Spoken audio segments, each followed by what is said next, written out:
isso é de alta relevância, isso é de alta importância para nós termos bem claro isso. Não deixarmos jamais, em circunstância alguma, permitirmos que o diabo semeie a semente da dúvida no nosso coração. Porque a dúvida transforma o ser humano em uma pessoa inconstante. E sendo inconstante, é levada de um lado para o outro, como as ondas do mar. Nós precisamos ter uma carreira sólida na nossa fé, firmado na certeza de que as promessas de Deus são infalíveis. Esperamos que esta lição venha colocar um pouco mais de concreto no nosso alicerce, para que se torne irremovível, firmado na rocha. O texto áureo desta lição traz como base Números 23 e 19, onde diz a palavra de Deus: Deus não é homem para que minta, nem filho de homem para que se arrependa. Porventura, diria ele e não o faria? Ou falaria e não o confirmaria? A verdade prática, as promessas de Deus são infalíveis, porque Deus e sua palavra sempre, vale ressaltar esta expressão, sempre cumprem um propósito. Aleluia. Então, a primeira coisa é que a palavra de Deus nunca vem vazia, disse Isaías. Nunca vem vazia. Ela sempre vem com um propósito. E este propósito será cumprido segundo os planos de Deus. A leitura bíblica em classe está no Salmos 102, versos 25 a 27, e 2 de Pedro 3, 8 a 13. Desde a antiguidade fundaste a terra, e os céus são obra das tuas mãos. Eles perecerão, mas tu permanecerás. Todos eles, como uma veste, envelhecerão, como roupa os mudarás, e ficarão mudados. Mas tu és o mesmo, e os teus anos nunca terão fim. 2 de Pedro 3, 8 a 13. Mas, amados, não ignoreis uma coisa, que um dia para o Senhor é como 1000 anos, e 1000 anos como um dia. O Senhor não retarda a sua promessa, ainda que alguns a tenham por tardia, mas é longânimo para convosco, não querendo que alguns se percam, senão que todos venham a arrepender-se. Mas o dia do Senhor virá como o ladrão de noite, no qual os céus passarão com grande estrondo, e os elementos ardendo se desfarão, e a terra e as obras que nela há se queimarão. Havendo, pois, de perecer todas estas coisas, que pessoas vos convém serem santo trato e piedade, aguardando e apressando-vos para a vinda do dia de Deus, em que os céus em fogo se desfarão e os elementos ardendo se fundirão. Mas nós, segundo a sua promessa, aguardamos novos céus e nova terra em que habita a justiça. Aleluia. Então, qual é a nossa visão, irmãos? Qual é que é o nosso objetivo? O porquê de nós continuarmos lutando pela fé que uma vez nos foi dada, está respondida por Pedro no versículo 13. Nós estamos aguardando novo céu e nova terra. E se a promessa de Deus é infalível, as promessas de Deus sendo infalíveis, então sim, vale a pena esperar mais um dia, mais uma semana, mais um mês, mais um ano, década, o tempo que Deus quiser dispor para nós esperarmos, nós não devemos jamais esmorecer, mas permanecer firme no propósito, esperando a promessa, porque as promessas de Deus não falham. Introdução. A Bíblia revela atributos exclusivos de Deus, sua onipotência, onipresença e onisciência. E o que enfatizaremos nesta lição, sua imutabilidade. Por isso, ele não falha em suas santas promessas, tanto no Antigo como no Novo Testamento.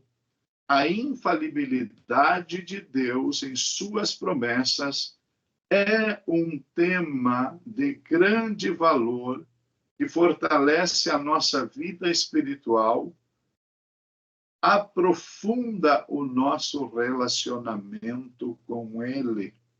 Então, hoje, essa lição se dispõe, o autor da lição se dispõe a trazer para nós o ensinamento acerca de um atributo exclusivo de Deus, que é a infalibilidade ou imutabilidade. Nós precisamos ter esta fé e esta convicção, irmãos.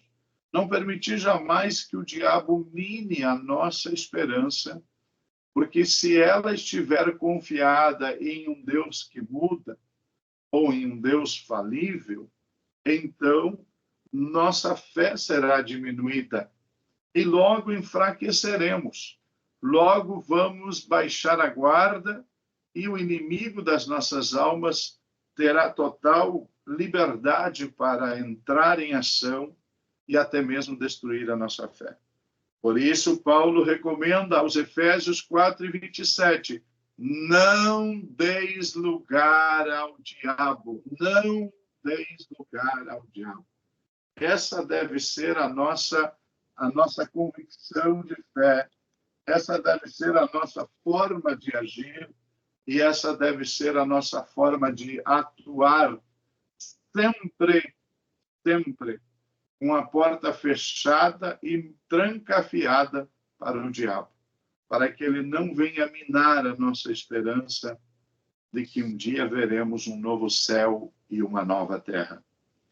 Parte 1, capítulo 1. O capítulo 1, Deus é infalível. Ponto 1. A infalibilidade de Deus.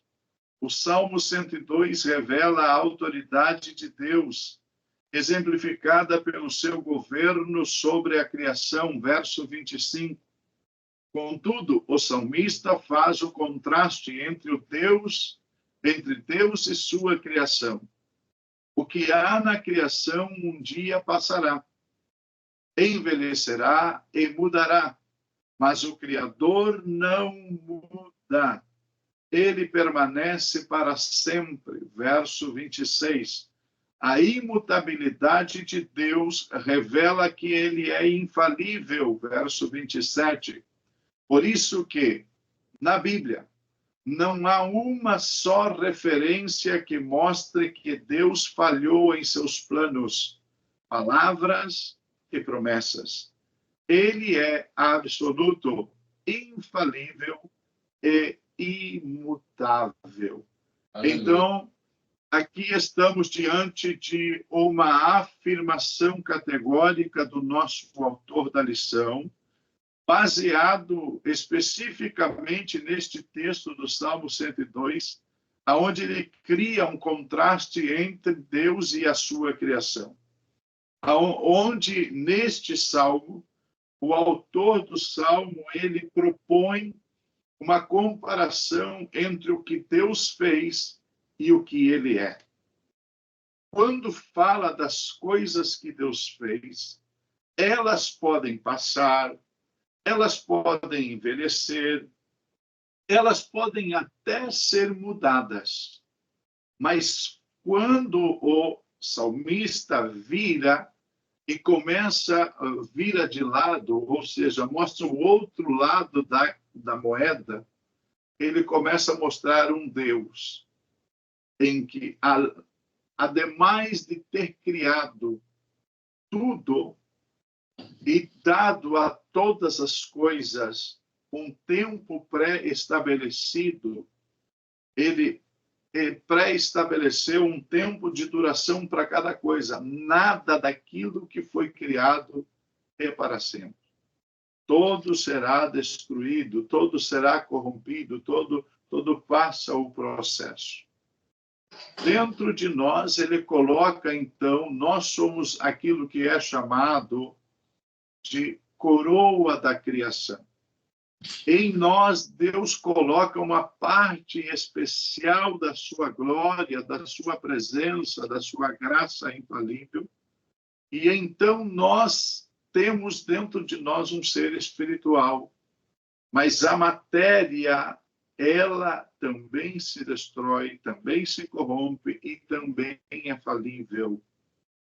Agora, quando o autor apresenta Deus, ou seja, o que ele é e não o que ele faz, então ele apresenta um Deus absoluto. Ele mesmo disse, ainda antes que houvesse dia, eu sou. Deus se apresenta como absoluto. Ele é o único. Jesus se apresenta desta forma, eu sou o primeiro, eu sou o último. Isso fala de tudo aquilo que corresponde à capacidade de ser único no universo, diante de todas as coisas existentes, pré-existentes e que existirão por toda a eternidade. A infalibilidade de Deus leva nós a termos nele uma âncora, termos nele uma certeza, uma convicção de que não importa os caminhos, as adversidades, as batalhas, as lutas, os problemas, a fraqueza, a miserabilidade humana, nós temos um Deus infalível. Aleluia! Ele não falha. Ele não retrocede 1 milímetro daquilo que ele prometeu, porque ele também é imutável, ele não muda. Ele permanece para sempre. O escritor aos Hebreus, na sua carta, capítulo 13, versículo 8, ele diz, ele é o mesmo ontem, hoje e o será por toda a eternidade. Então, não há, disse o escritor Tiago, nem sombra de variação nesse Deus. Que coisa maravilhosa é nós pararmos e começarmos a pensar na grandeza deste Deus. Ponto 2. Uma promessa infalível. Em 2 de Pedro, capítulo 3, vemos que o apóstolo Pedro tem o propósito de responder à igreja a respeito da suposta demora do retorno do Senhor Jesus. Ele explica que o tempo de Deus é diferente do nosso, pois ele é o Criador e nós somos a criaturas, ou as criaturas. Então, nós precisamos parar e entender que o motivo do Senhor ainda não retornar para buscar nada tem a ver com alguma falha em sua promessa, mas por sua longanimidade e bondade, pois não deseja que o ser humano se perca. Ele é paciente. Mas haverá um momento em que o Senhor voltará surpreenderá a muitos e transformará todas as coisas.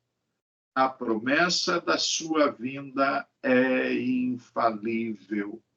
Eu costumo dizer, meus amados irmãos, que a vinda de Jesus, o arrebatamento da igreja, não depende da fé de ninguém. Se você crer que Jesus vai voltar, ele voltará. Mas se você não crer que Jesus voltará, ele vai voltar do mesmo jeito. Se você estiver preparado e dizendo Maranata, hora vem, Senhor Jesus, ele vai voltar. Mas se você estiver dizendo não venha, Jesus, não venha, Jesus pode ficar por aí, ele vai voltar do mesmo jeito.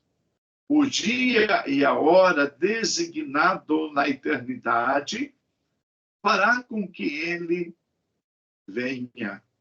Ele não vai vir antes, ele não vai vir depois, ele não vai apressar a sua vinda, ele virá no dia e hora marcado. E a única recomendação que fica enfática para nós é: esteja preparado. Preparai-vos, porque o dia do Senhor virá como ladrão de noite. Se você estiver pronto, vai. Se você não estiver, você fica. E é isso que vai acontecer.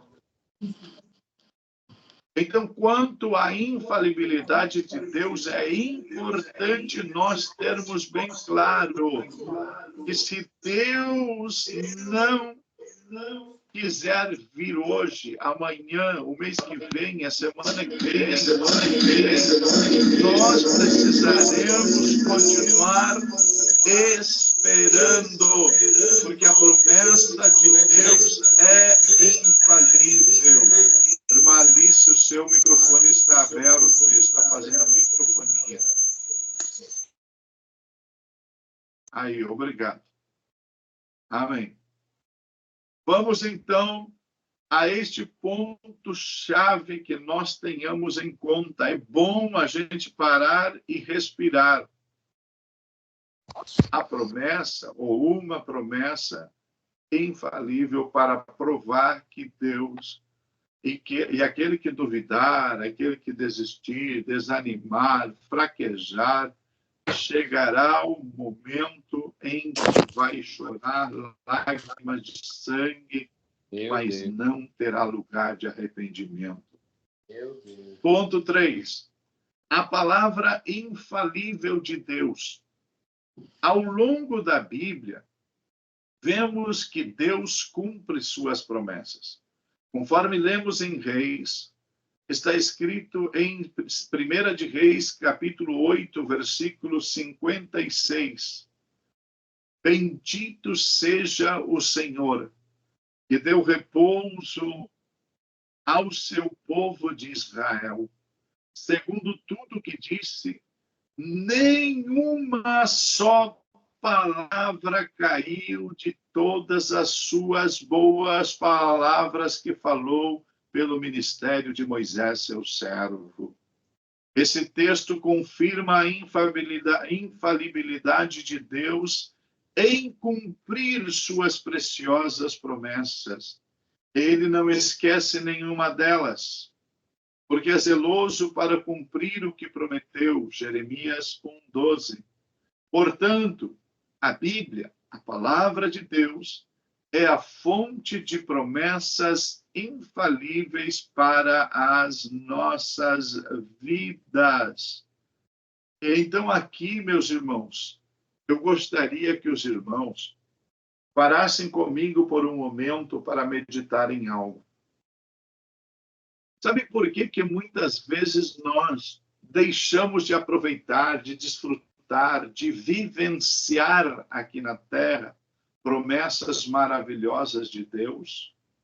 Porque simplesmente as ignoramos.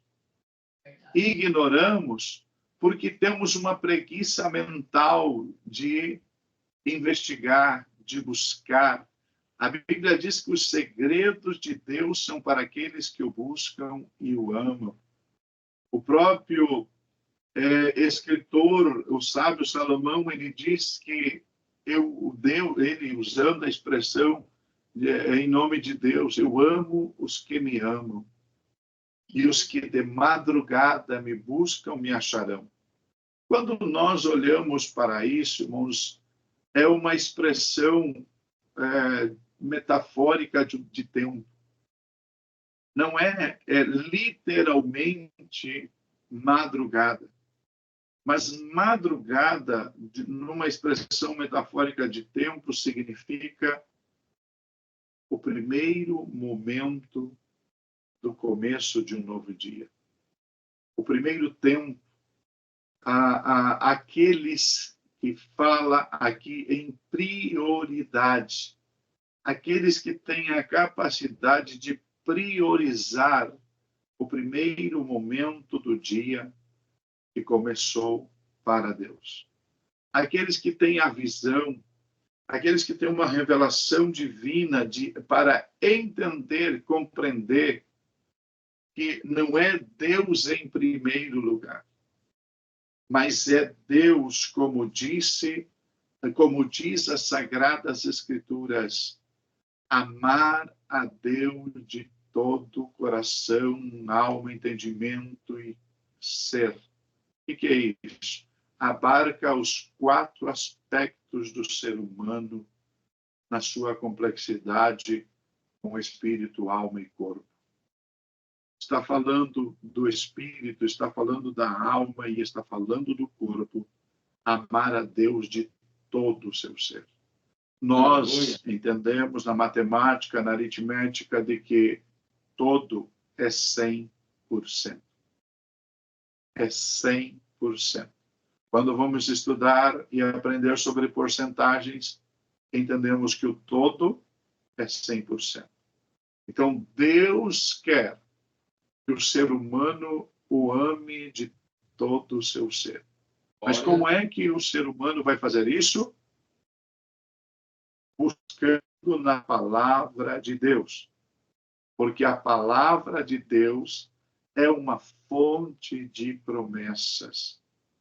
E nós precisamos nos amarrar, nos prender, nos atar às promessas de Deus, para que quando sejamos tentados e sejamos despertados pelas paixões mundanas, pelos desejos carnais, talvez por um desejo, uma paixão incontrolável de correr para os braços do pecado, para viver uma vida de iniquidade, de rebeldia, de rebelião, nós tenhamos firme a promessa em nós, ou as promessas de Deus na nossa vida. Lembrando que o Deus que foi fiel para as gerações passadas é o mesmo Deus que será fiel para mim e para você. A palavra de Deus, segundo o autor, e eu creio piamente no que o autor escreveu, é uma fonte de promessas infalíveis para as nossas vidas. Quando você agarra a Bíblia e começa a olhar para dentro dela, você começa a mergulhar num oceano de promessas e o bom, o maravilhoso, o extraordinário. Elas são infalíveis. Elas não, de forma alguma, falharão. É importante nós termos em conta isso. Você quer saber o que Deus quer para você? Eu me lembro que eu tinha um hábito quando era jovem, adolescente, até criança.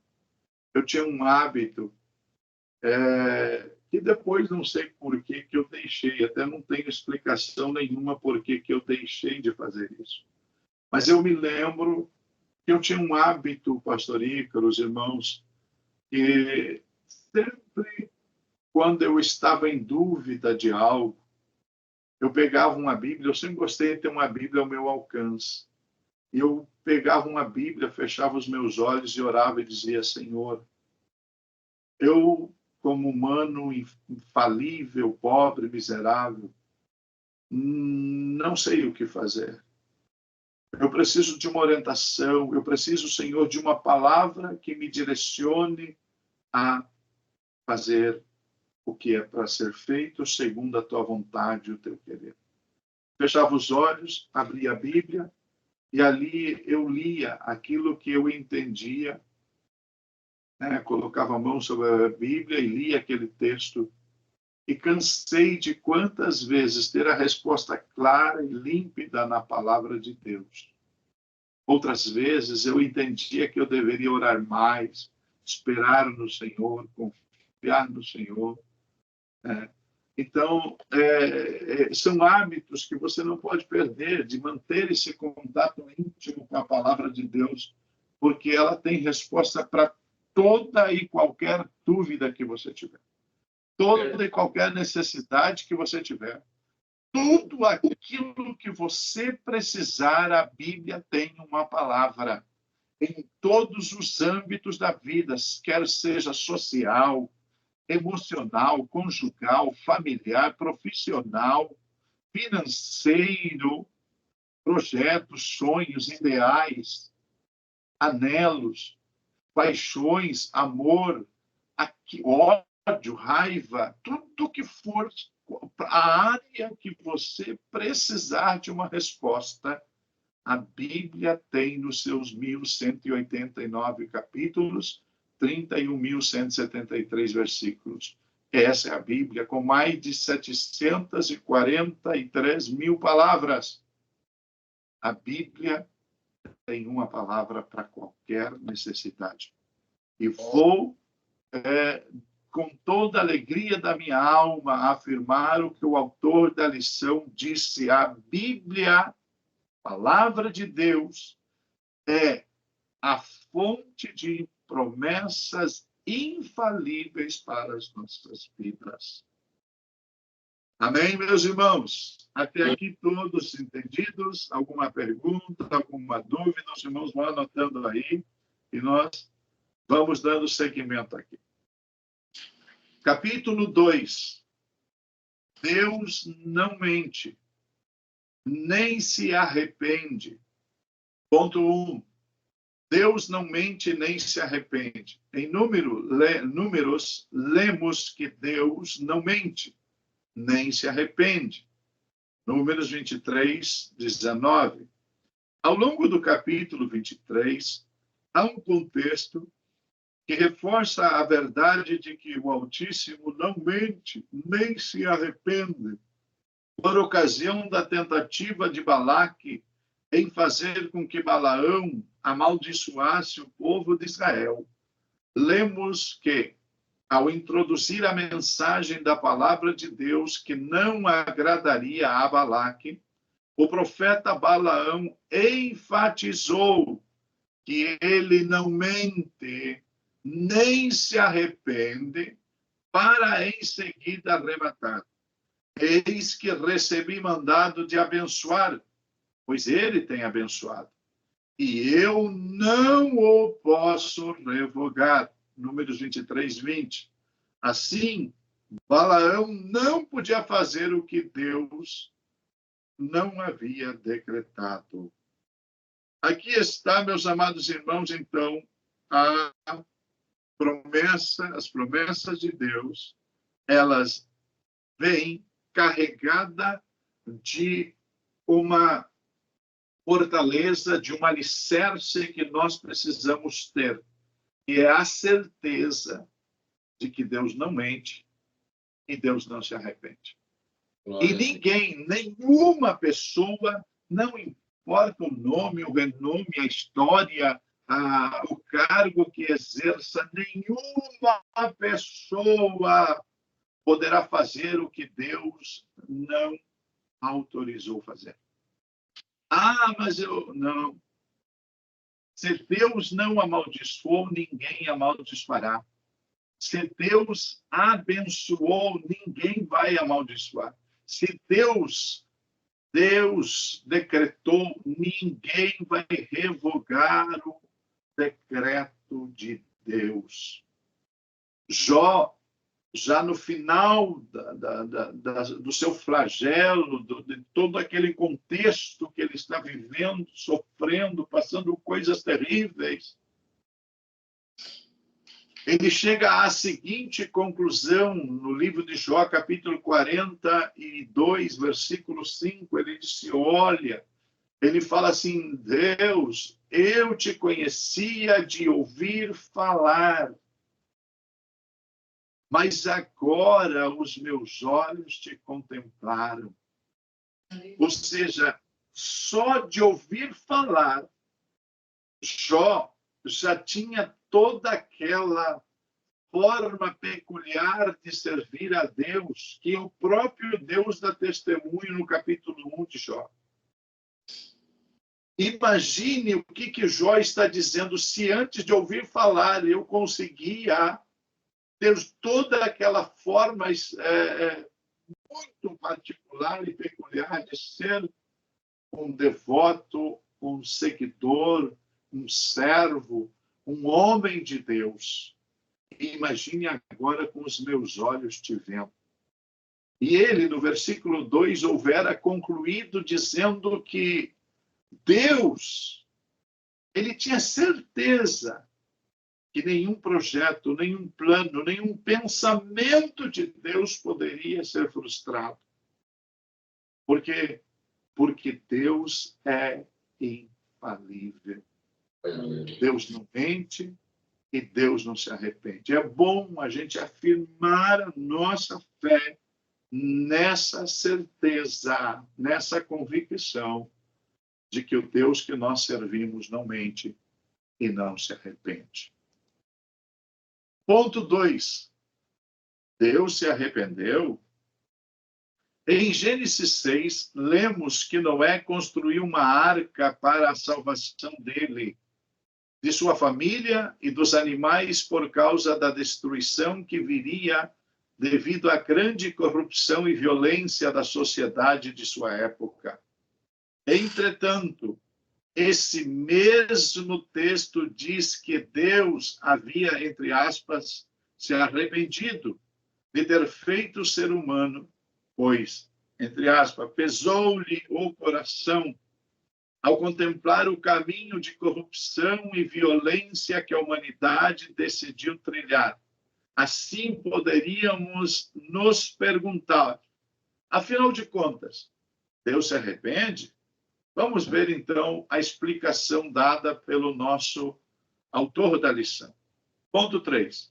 Uma aparente contradição. Em Números, lemos que Deus não se arrepende. Números 23, 19. Em Gênesis, que ele se arrependeu. Gênesis 6, 6. Contudo, em Gênesis, capítulo 6, o arrependimento, entre aspas, nada tem a ver com algo que ele tenha feito de errado ou alterado um plano original, mas sim com o que a humanidade fez com o plano e o propósito que o Senhor havia delineado para ela desde sempre. Juntamente com a expressão arrependimento, há a expressão pesou-lhe o seu coração. Traz a conotação humana aplicada a Deus para reforçar a ideia do quanto ele, Deus, se entristeceu com a escolha que o ser humano fez. Na teologia, damos o nome a esse fenômeno presente na Escritura de antropopatismo, ou seja, a forma que o autor sagrado usa para atribuir características humanas a Deus, no sentido de que a mensagem fosse mais bem compreendida pelo leitor do texto sagrado. Em Gênesis 6, a falha não estava em Deus, mas no ser humano. O arrependimento de Deus não era em relação ao seu plano criador, mas ao ato rebelde do ser humano. Então, esta expressão arrependeu-se, na verdade, meus amados irmãos, é um sentimento de tristeza que surgiu no coração de Deus por ver o que o ser humano estava fazendo, por assistir e ter que, para manter o equilíbrio e a sua justiça, tomar uma decisão drástica de julgamento contra a sua própria criatura. Quando Deus olha para aquela situação, Pastor Dorival, Deus foi surpreendido? Não. Deus tem o controle de tudo. Deus nunca perde o controle. Como que a gente pode afirmar isso, pastor? Salmo 39, 16 diz que os olhos de Deus me viram ainda uma substância informe no ventre da minha mãe. A ciência moderna e hiperavançada consegue concluir que entre o primeiro e o quinto dia de fecundação, quando a mãe nem sabe que está grávida ainda, lá no seu útero está sendo gerada uma nova vida, aqueles gametas que estão ali no encontro do espermatozoide e do óvulo que agora está sendo fecundado. É apenas alguma alteração química e aqueles gametas têm uma forma, ou melhor, não tem nenhuma forma, por isso é uma substância informe que não dá para dizer tem aparência disso ou daquilo. Deus foi lá e escreveu todos os nossos dias de existência. Todos os dias. Todos os dias. Mas há uma lei que Deus colocou em nós, chamada livre-arbítrio. O que o livre-arbítrio faz? Dá a nós a graça, a oportunidade, o privilégio de decidirmos. Não sermos robô, mas termos poder de escolhas, decisões. Aí, sabe como é que funciona?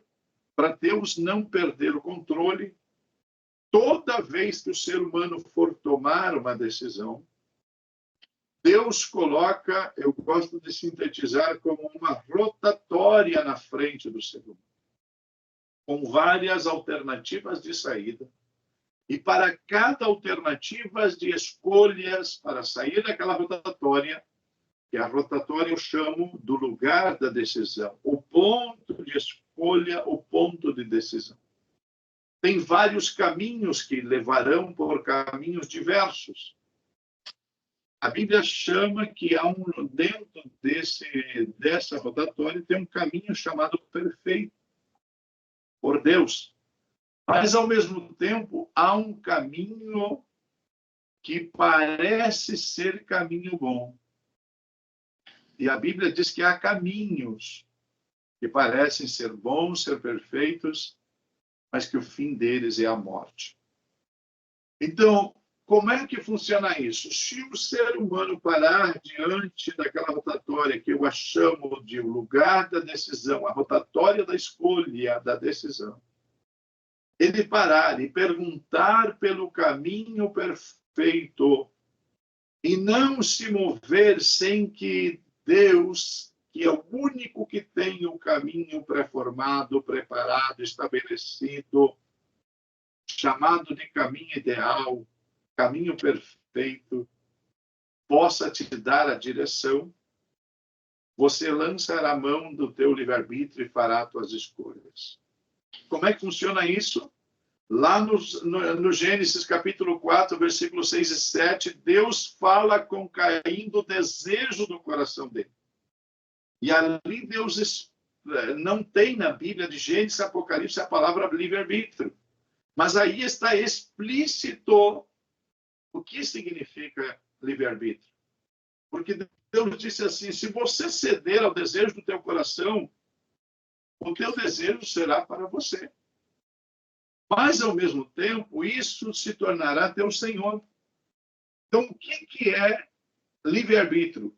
É a pessoa se submeter aos seus desejos.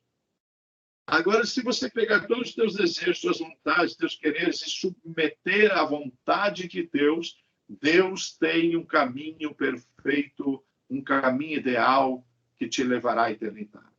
Glória a Deus. A Bíblia diz em Isaías 35, verso 8, que há um caminho chamado santo. Há um caminho chamado santo. E que todos os caminhantes ou transeuntes poderão caminhar por ele. Até os loucos não errarão o caminho, mas tem um caminho. Qual é esse caminho? Jesus diz lá em João, capítulo 14, verso 6, eu sou o caminho. Então, livre-arbítrio, meus irmãos, Deus nunca perde o controle. Por quê? Porque Deus coloca sempre uma possibilidade de você acertar o caminho. O que aconteceu com a geração de Gênesis 6? A geração antediluviana é que eles andaram pelo caminho, como disse, olha que coisa interessante, o Salomão disse assim, anda pelos caminhos do teu coração. Saiba, porém, que Deus trará a juízo tudo o que você escolher, o que você fizer, queira estar coberto ou encoberto. A geração antediluviana pereceu porque andou pelos caminhos do seu coração. Entristeceu o coração de Deus porque nunca parou para perguntar pelo caminho perfeito. Sempre chegou na rotatória, que é o lugar da escolha, o lugar da decisão, e seguiu o desejo do seu coração. E o desejo, já disse Jeremias, enganoso é o coração do homem e o mais corrupto de todos. Então, é importante nós deixarmos bem claro isso. Deus não se arrependeu no sentido de que eu errei em ter feito o homem. Eu me equivoquei, não deveria ter feito o homem. Eu me arrependo. E não. A prova é que Deus deixou Noé e a família viva. Se Deus se arrependesse, ele tinha extinguido com a natureza humana, com a humanidade, e tinha feito outro projeto, outro plano para a eternidade e para habitar na Terra. Mas não.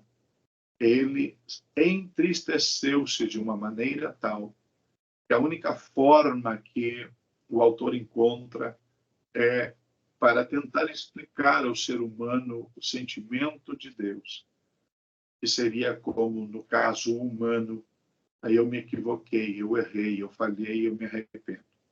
Deus não se equivocou, Deus não errou, Deus não falhou. Por quê? E quando Deus vai fazer o homem, Deus faz o homem com um projeto para que lhe adorasse. Mas se não só adorar, tem outras coisas, mas em si, primordialmente, adorar a Deus.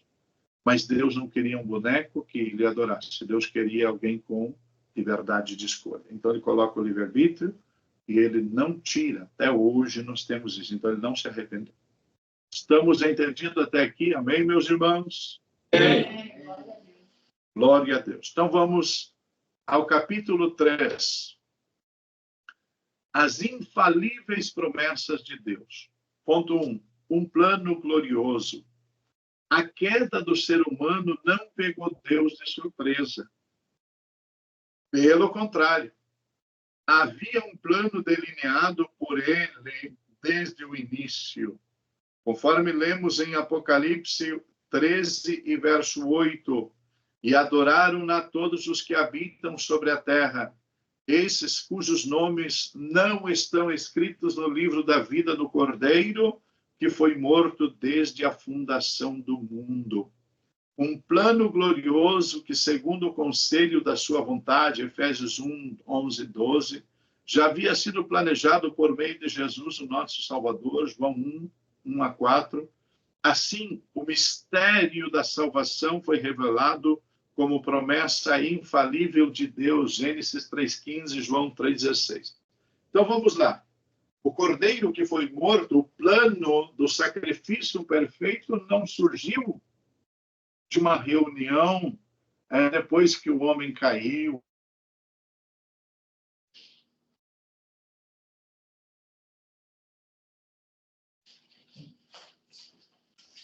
Desde lá da eternidade, Deus já havia preparado o sacrifício perfeito. Deus já tinha tudo escrito, tudo planejado, tudo projetado. O ser humano, se o ser humano escolher pecar e falir, e falhar no plano, eu não vou ser pego de surpresa. Deus não foi agarrado de surpresa e fez uma reunião de emergência no céu para ver o que fazer com a humanidade.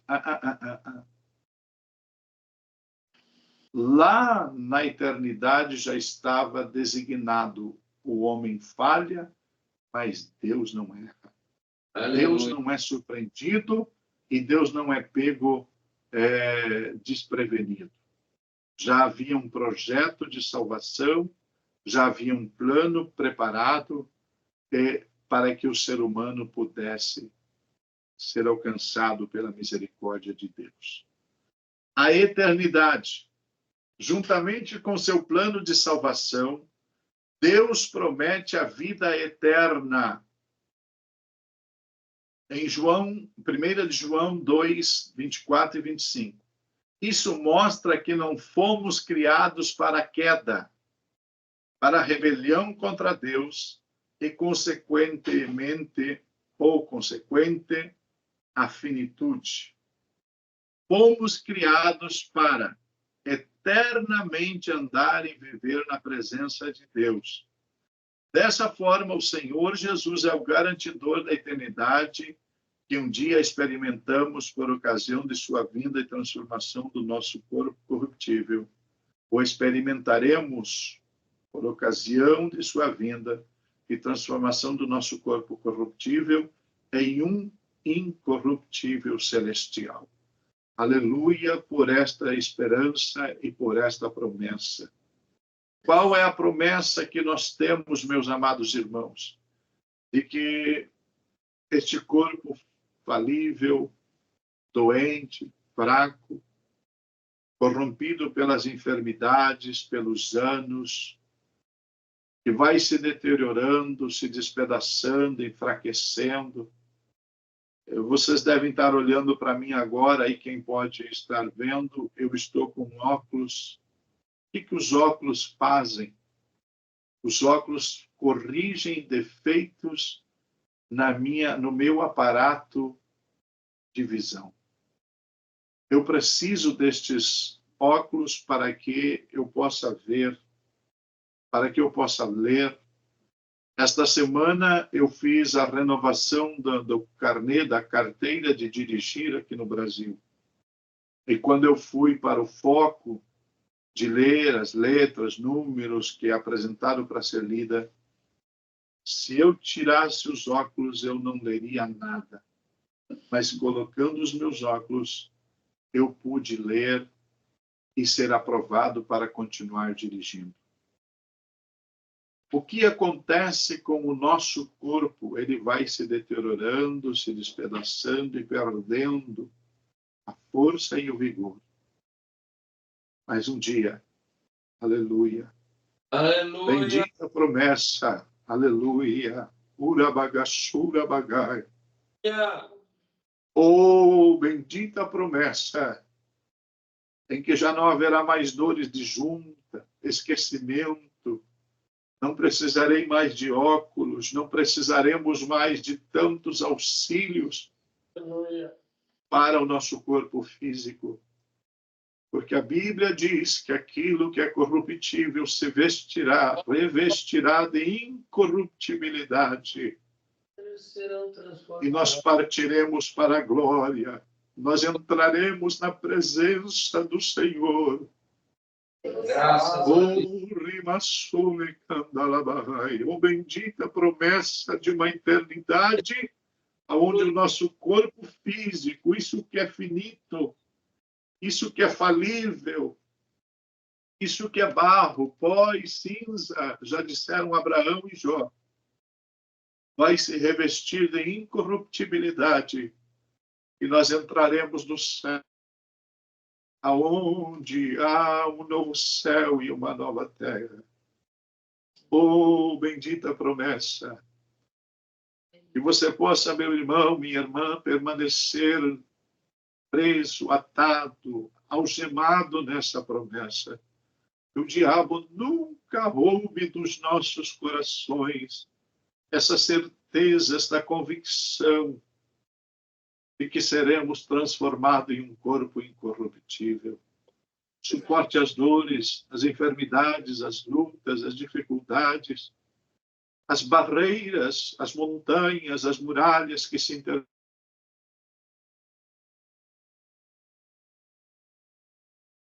Qualquer dia deste. Oh, maravilhoso Cordeiro de Deus. Eu sinto uma presença gloriosa do céu aqui. Começamos a falar do céu e eu tenho saudade de lá. Eu quero ir para lá. Lá é o teu lugar, meu irmão. Lá é o teu lugar. Aleluia! Oh, glória! Oh, que presença maravilhosa do céu! Oh, obrigado, Jesus. Obrigado, Jesus. Obrigado. Aleluia. Quanto mais os anos passam, mais perto nós estamos desse dia. Graças a Deus. Irmão, não olhem para as lutas, não olhem para as dificuldades. A promessa é infalível, a promessa é verdadeira, a promessa é real, a promessa vai se cumprir. Aconteça o que tiver de acontecer, passe o que tiver de passar, não desista de esperar, porque fiel é o que prometeu. Aleluia!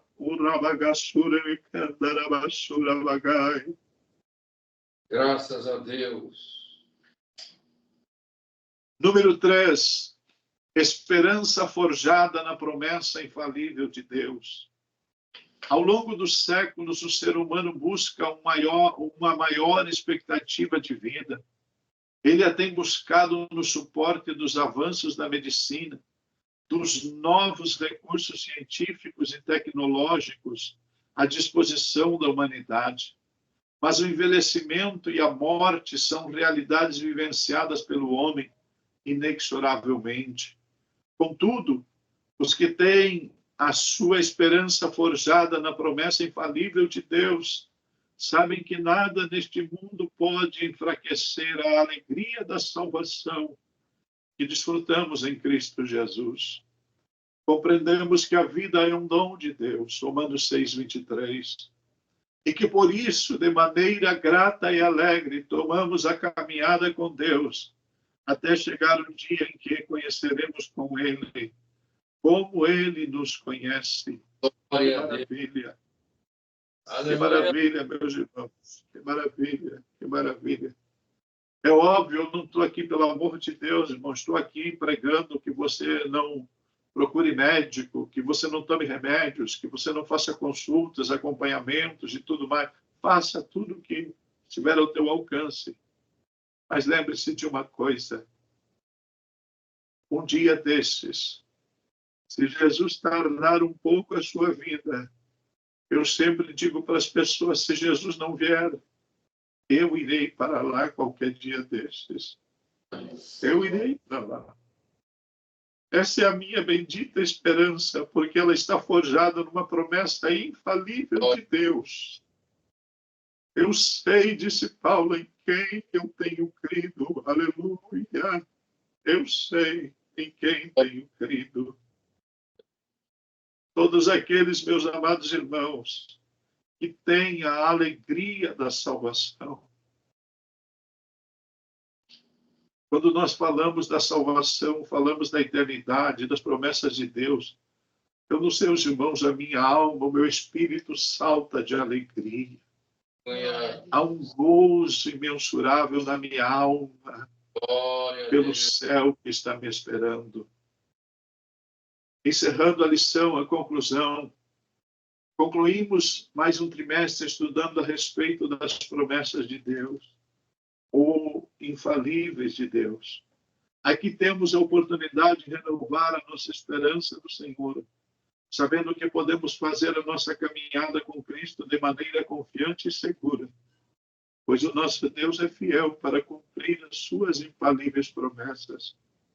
Confiemos em Deus e na força do seu poder. Que o Senhor em Cristo nos abençoe, que nada nem ninguém roube de nós essa esperança e que permaneçamos fiéis e firmes até a vinda de Jesus. Busque a morte nos surpreender a qualquer dia desse, seja ela um veículo que nos leve ao encontro do Senhor. Em nome de Jesus, obrigado, pastor, mais uma vez pela honra e o privilégio.